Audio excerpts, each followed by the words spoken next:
Hello and welcome to the Gooner Talk, back again with you guys for another show, for another episode of our Raw Reaction series, and specifically the Arsenal transfer show, bringing you all up to date with all the latest going on in the world of Arsenal news, not just transfers, but also the latest news as well, as we continue to bring you these shows at 8 a.m. UK time every single day so that you can make them part of your morning routines. If you haven't done so already, when you join the video, you click that like button, you hit subscribe if you haven't done so already. You make sure the notification bell is turned on. I don't know what, I've gone northern again. Make sure you hit that notification bell, and then we'll move forward and towards the next. I'm not going to be able to stop doing that accent now. It's going to be ridiculous. Anyway, snap out of that. Let's go into the main news for today. Do go subscribe to The Arsenal Way if you haven't done so.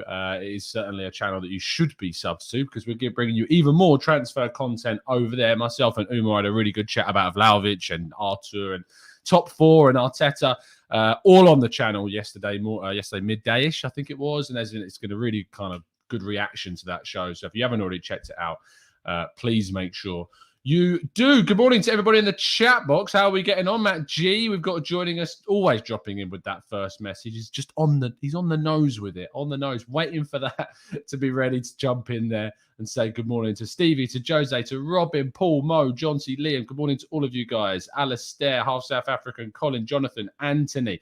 We've got Caps Adama. We've got G. Norburn. We've got Ginger Gooner. We've got Dean, Michael, Puria. Let's scroll down a little bit more. Sorry if I'm missing your names. There's so many of you. James, is Tom gluing his beard on? No, but it is gradually growing back, James, thankfully. Arun, Jason, Dana, we've got Kai, we've got Titus, Manu, we've got...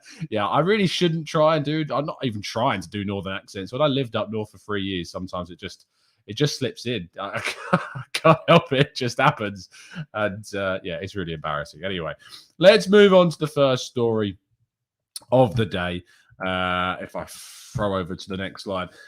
Regarding Micah Richards, of course, this is the transfer show, but we do cover Arsenal news as well. And I did want to give a massive shout out to Micah Richards. If you haven't seen his breakdown yesterday on Sky Sports, talking about how everyone just kind of wants to put the boot in on Arsenal and talk about Arsenal in a negative fashion.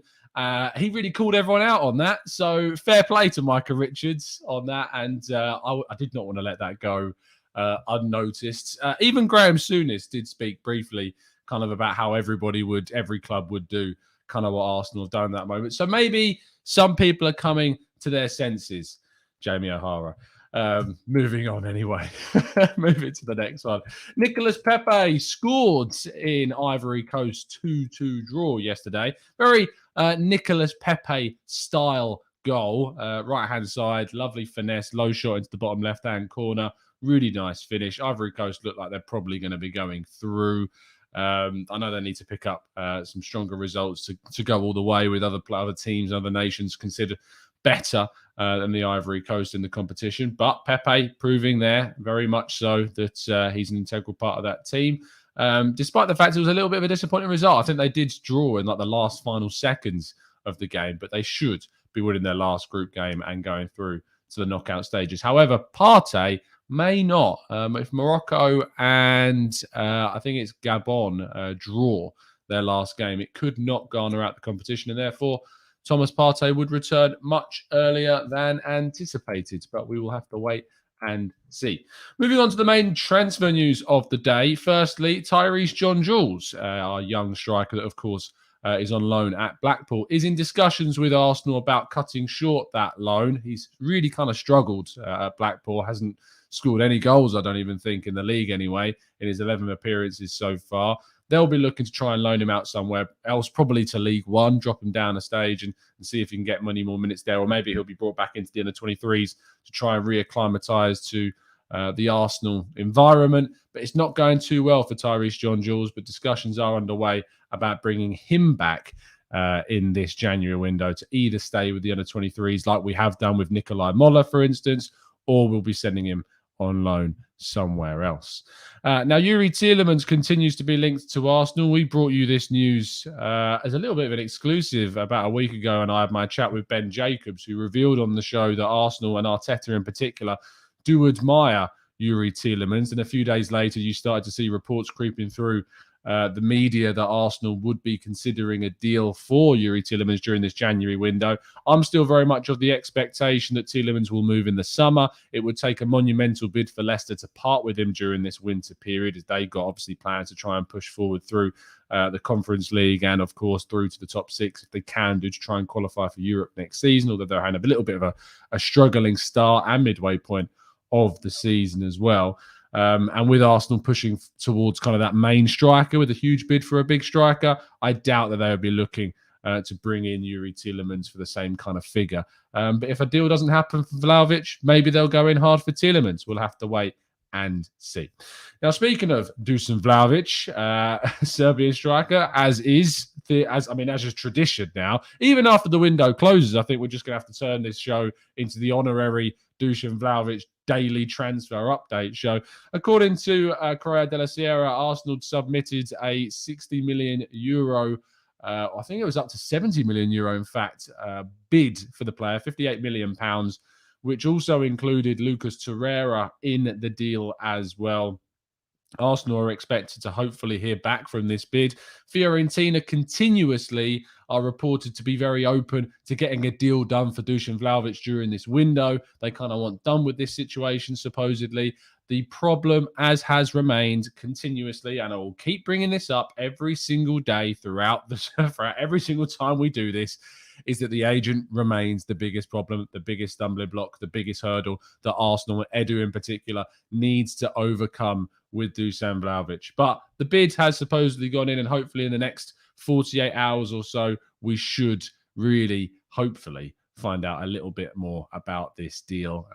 But again, it does certainly remain the focus of Arsenal's efforts this window. And I'm so surprised that people in the chat, who is this guy? Who is this guy on this screen? People are struggling to remember who he is. If that's not a joke, I judge you massively so. Anyway, let's move on to our penultimate story of the day. And the Arsenal deal for Arthur Melo is looking decreasingly likely.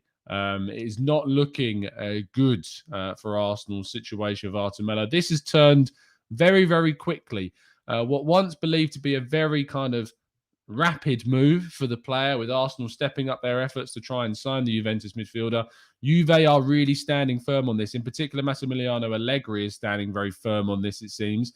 Juventus are struggling to kind of identify who they would bring in as a replacement. When they don't have to bring in anyone as a replacement, they can just hold on to Arthur. The player was open to a move. The player was certainly open to joining Arsenal on loan, but if Juventus want to keep hold of him, there's not really much that he can do about that, unfortunately.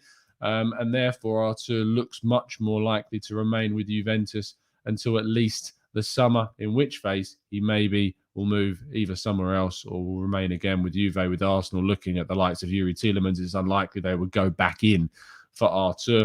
So what we can probably expect is from today moving forwards is you'll probably see some different links to different midfielders as Arsenal begin to widen their search to bring in some midfield reinforcements. It does, as Joel says, really does kind of bring up that question about why on earth we let Ainsley Maitland-Niles leave on loan without bringing in someone as a replacement. It does seem even more strange considering how much the club are struggling to try and bring in a central midfielder this window. But Arthur's move to Arsenal looks increasingly unlikely to happen during the January window. Things may change, though. We'll wait and see. And our headline story of the day, as exclusively reported by John Cross of the Mirror yesterday, Arsenal are said to be interested in signing Djed Spence from Middlesbrough, currently on loan at Nottingham Forest, and of course played against Arsenal in their FA Cup victory over the Gunners, in which he pocketed Gabriel Martinelli.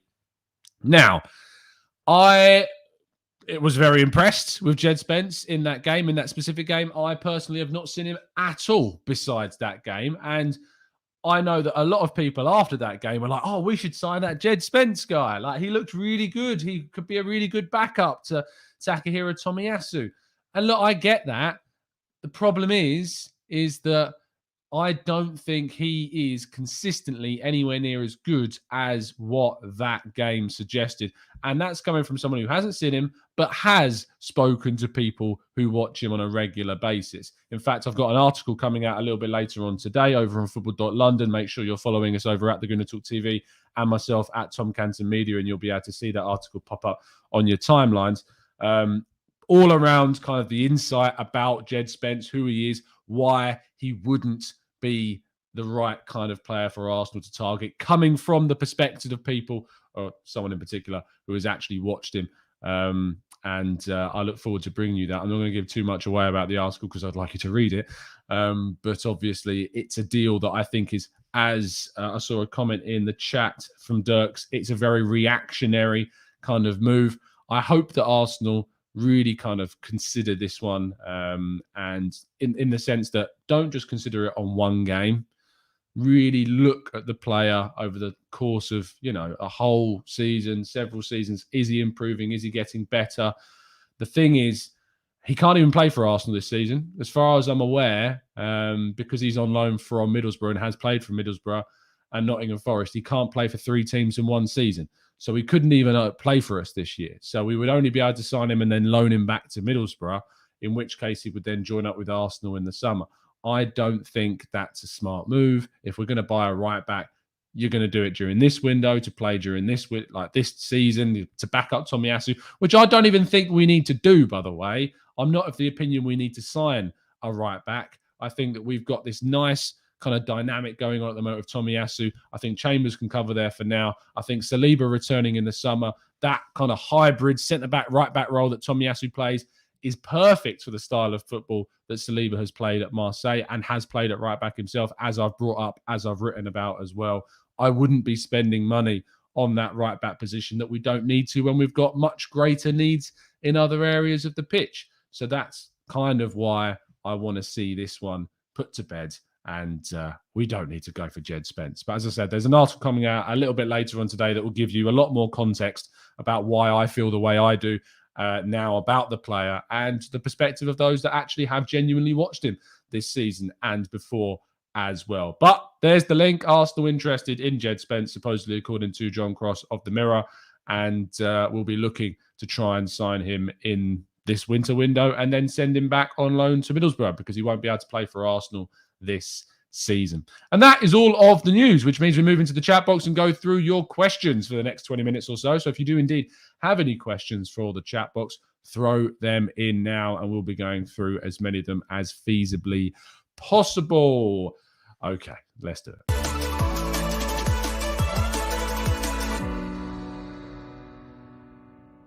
Hey, let's jump into the chats. Let's see where we are. Justin says, click the like button, people. 750 watching and only 80 likes. Tom does this for us every morning. Show him some love. Thank you, Justin. Really appreciate that kind comment. If you could drop a big press on that like button, I really would appreciate it. Shows that commitment. And yeah, a lot of hard work goes into putting on these shows and making them every morning. Get up early, get the breakfast in, make the thumbnail, check the news, collate all the slideshows, put it together, put on the show. Let's drop a like and show the appreciation. Massive support on yesterday's show. Show went mad yesterday. There was over 20,000 of you tuned in. So thank you for everyone that continues to support the channel. And if you're telling your friends and they're coming along and watching it, even better for it as well. Arsenal Legend says, to be honest, I don't think we're going for a midfielder, to be honest. We've got, 2 games before the end of January. And if Partey comes back early, we wasted the whole window for what? We were never in for them. I do think we've been in for midfielders. We've definitely been in for midfielders. I don't think it's actually a waste of time, even if we go for a midfielder with Partey and Elneny returning as well. I think it's going to help us through the rest of the season. With COVID, with injuries, stuff can happen very quickly. I think we need depth and suspension now as well with Granit Xhaka too. If we can sign a midfielder, we definitely should. Peter says, do you think Arsenal are playing it cool with the transfer offers? Because if we get Vlahovic, etc., in too early, our top 4 rivals will have time to react and bolster their squads. I don't think so, Peter. I think the clubs all around us have got their own plans anyway. I doubt that Arsenal's business in regards to signing Vlahovic would spark them into kind of any reaction. They will have their plans of what they want and need to do, whether or not Arsenal sign anyone. So I don't think it's a nice theory, but I don't think that's the case. DVN says, in your view, what would a successful window look like at the end of the month? Good morning from New York City. Thank you for joining me at a silly time in the morning. I think a successful window is bringing in 2 players. The striker position, if it's Vlahovic, great. If it's someone else, great. Look, I'd consider a successful window bringing in 2 players in those positions. I'm not going to say specific names because if it's not Vlahovic, it still needs to be someone.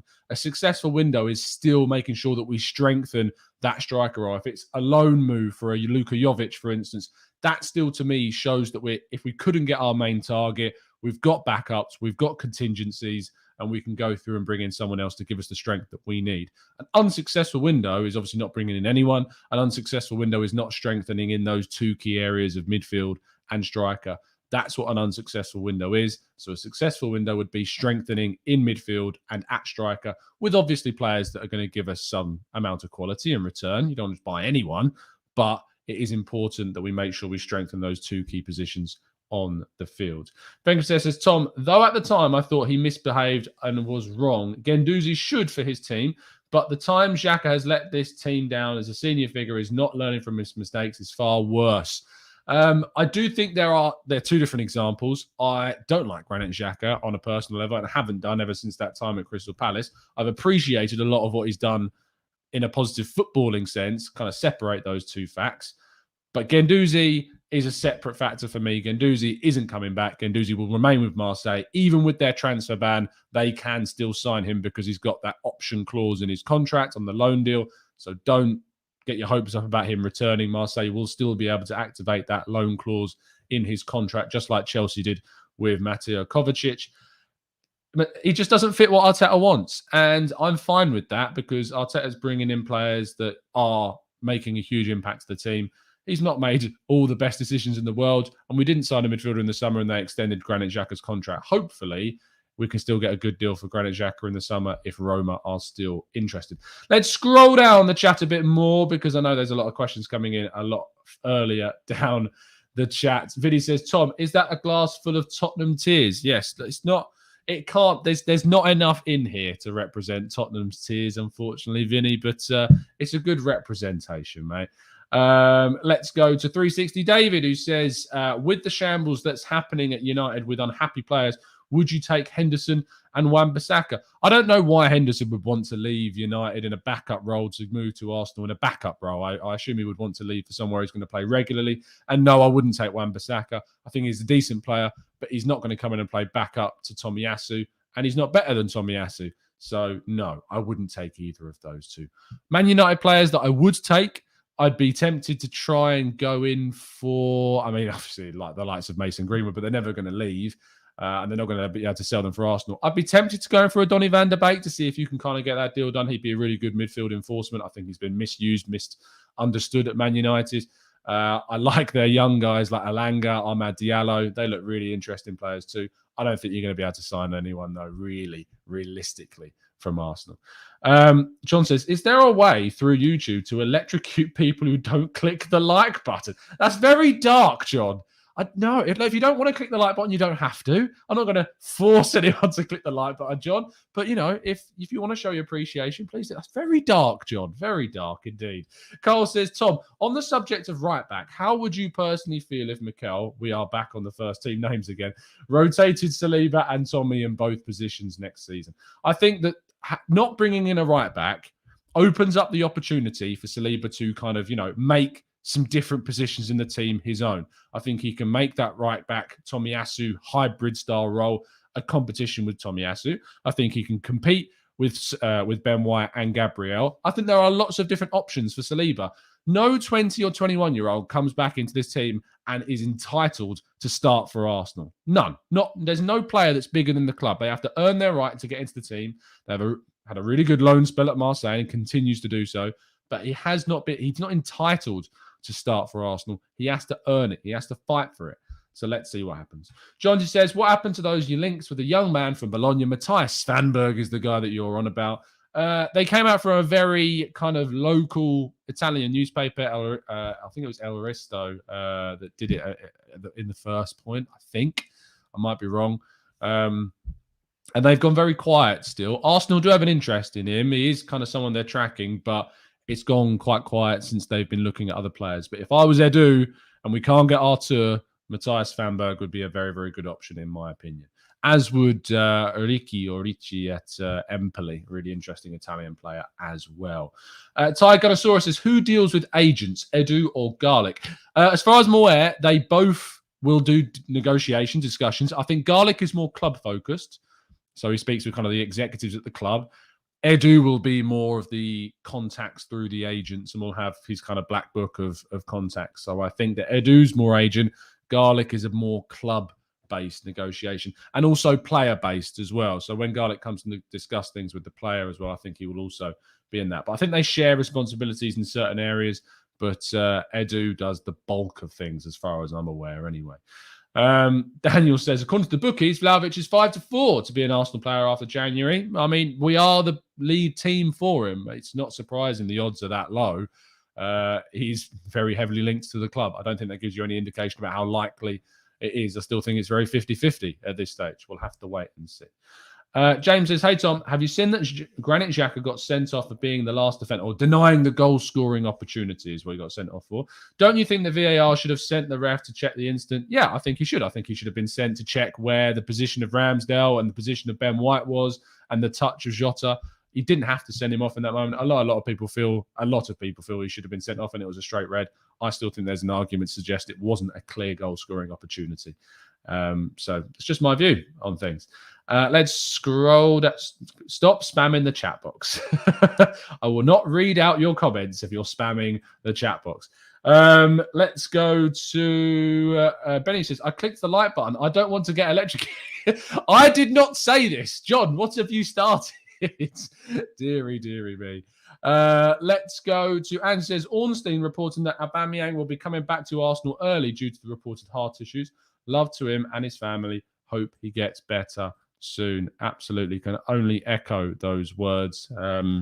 They discovered a minor heart issue. It was told that it was not serious, but he's not expected to play any more throughout this window, or rather throughout this tournament. So it's not surprising that he has indeed returned. I'm just going to give a quick click on this article just to see if there's any big news that I've missed during this that isn't anything other than to do. Marseille appeal FIFA sanctions. So in regards to Guendouzi, doesn't look like there's any news on that specifically. No, it doesn't. So there's no other news besides Aubameyang returning from the African Cup of Nations. So that was that. Let's go to Bulgarian Gooner. If you could splash the cash for only one of the two this month, who would you go for? Tielemans or Vlahovic? Vlahovic. We need a striker as more of a priority, in my opinion.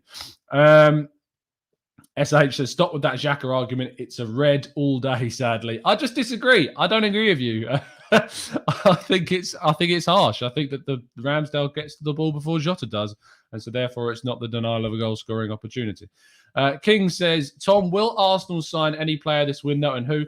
I'm really hopeful, King, that we will. I don't want to say it's going to be this player or this player because it's impossible for me to say yes or no. But I am confident that Arsenal will bring in reinforcements. I think it would be absolutely a huge missed opportunity to not sign anyone.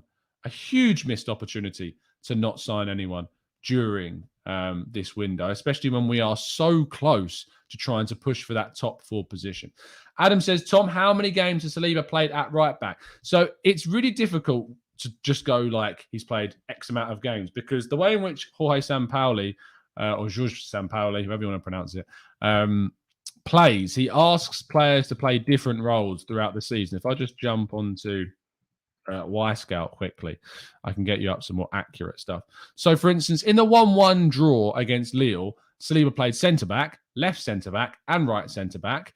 Against Strasbourg, he played right-back, he played and right centre-back. I think I can actually filter this down to just the right-back role as well. So, he has played this season...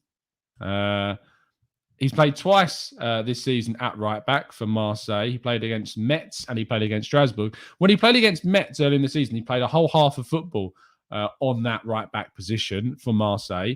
He completed 2 successful dribbles, 100% successful dribbles in that area, won 3 out of 6 of his duels. In terms of his crossing, let's have a look at his crossing statistics. He crossed the ball 3 times. 2 of them were successful, which is pretty darn good. 2 passes into the final third, both successful. 1 pass into the box, definitely successful, 100% passing accuracy. Like, he had a very successful stint in that right back role when he played in that game against Metz. So, look, I think that the way in which Arteta wants our right back and Tomiyasu to play, that style of hybrid position that Saliba has played for Marseille on more than one occasion, I think is something that we would definitely look at with some intrigue and interest. But we'll have to wait and see. King says he also played right back at Saint Etienne. I don't know off the top of my head, but I trust King that you're right in that one. Did you see, says Liam, since Xhaka joined Arsenal, he's posted 19 apologies to social media. I'm not surprised, to be honest, at all. Desi says, if we make Champions League and get Vlahovic and Guimaraes in January, we need Koulibaly, Basuma, Sterling and Gnabry in the summer to challenge for all trophies. Look, I think you're a little bit fanciful with the idea of going for those players. I also think Koulibaly's stock has dropped significantly since a couple of summers ago. Guimaraes, I'd definitely be pushing for. Basuma, I mean, obviously there's a lot of social issues surrounding him allegedly at the moment, which would need to be sorted out and confirmed before we, jump on that train again.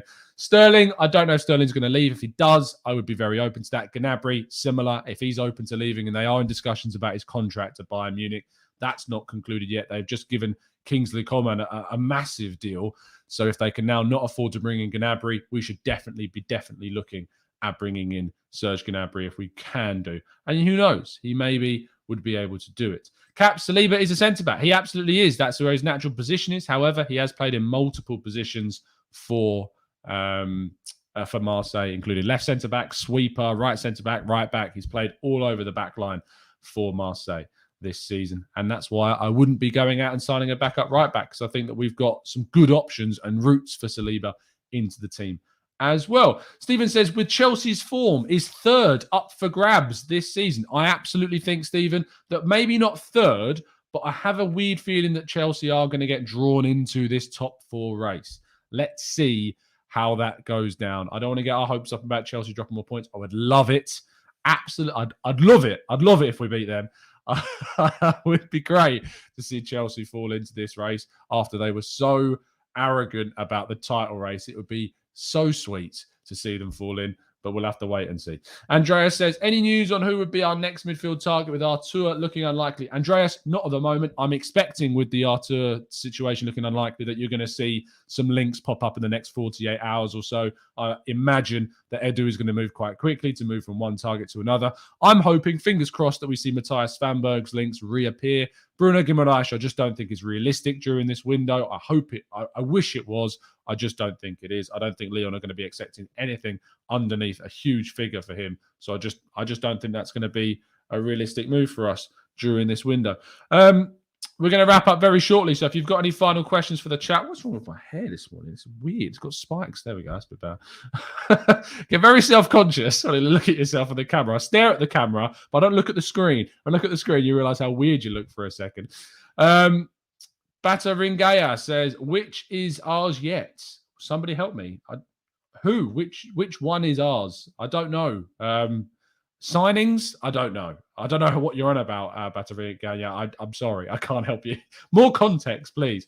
Gunner23 says, Tom, thoughts on rumours about Ismail Benassa linked with Arsenal? I actually haven't seen these links, which is why I've not reported them. Let's have a quick look and see if we can find those links.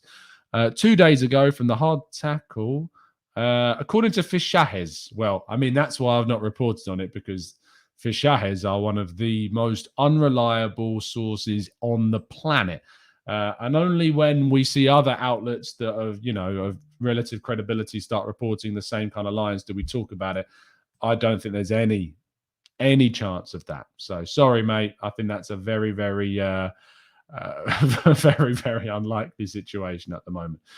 Is Tielemans likely for this window? Probably not, mate. Unfortunately, they will ask for a huge fee, and I think Arsenal are looking to invest heavily. The only way that I see in striker, the only way that I see Tielemans happen in this window is if Arsenal don't get Vlahovic and then have the financial capacity to shift that investment to midfield. That's the only way that I would see it happening. Robin says, As your guest told us, I'm assuming this is Ben Jacobs, CBS Sports, the agent cannot go fully against the wishes of the player. Surely he has to be.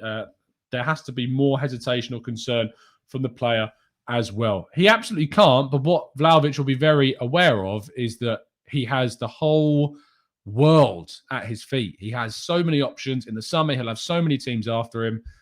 I don't blame Vlahovic for being, hesitant about any move, because he's going to find a big move. He's going to get a big deal, whatever happens. So I don't think you can be too judgmental of his hesitation about a possible move. Seb, do I think Saliba still has a place at Arsenal? Absolutely. The club has plans for him. The clubs are really very, very heavily interested in seeing what he can do. They're tracking him every single match. They've been to visit his games. Even Edu himself has gone to Marseille to watch Saliba play this season. The club are very, very much in the Saliba boat, so don't worry about that. Mickey says, what I see from Arsenal, especially in this window, is top 4 effort, but I'll be glad with Europa. I'd be happy with Europa, but I think that the Champions League is a real opportunity. What I wouldn't be happy about is if we signed Vlahovic and we just didn't progress forwards. Like, if we sign a striker at the level of Vlahovic and a midfielder, the top 4 expectation does grow. We're not entitled to it, but the expectation would definitely grow at that stage, especially considering where we sit in the league right now. MFB says, if we fail, where do you see us if we fail to bring anyone in this window? I would see us probably finishing 5th is what I would think. I think we probably finish 5th if we end up missing out on any kind of signings at all. But we'll have to wait and see what happens. Anyway, we're going to wrap things up there. I will be live on the Arsenal Way. Link in the description to the channel in an hour's time with myself, Bailey, and Chris. I believe we're all going to be on this morning. I think a good more chat about transfer. So do join us in the chat box over there. And then this evening around 8 o'clock, I think tonight, just let me double check on the time. It should have been tweeted out. It is 8 o'clock tonight. I'll be joined, or rather, I'll be joining Mo and Lev and Shaheen over on the Arsenal Way, as is tradition on Monday nights. So 8 p.m. UK time, the Arsenal Lounge, me, Mo, Shaheen and Lev, and then 9:30 this morning, so in just under an hour's time, on the Arsenal Way with Bailey and Chris as well. So make sure that you've hopped over there and joined us too. That's nearly 1,000 of you tuning in this morning. So please, if you haven't done so already, please do drop a like on the video. If you're new to the channel, we do this show every single morning at 8 a.m, keeping you all up to date with all the latest Arsenal transfer news and Arsenal news as well. Looking ahead to the next game against Liverpool tomorrow. Hopefully, I'm pretty sure. I think it's all agreed and sorted, but I'll have to confirm. Andrew, aka Arsblog, will be coming along to the channel to have a good chat about the transfer window as well. And then we'll have the preview show too. So I think you may even get, there's a possibility you may get 3 shows tomorrow on the channel. So make sure that you are subscribed to get all of that juicy goodness. I will see you in just under an hour's time on the Arsenal Way. It's been an absolute pleasure to speak to you as always. And as always, up the Arsenal.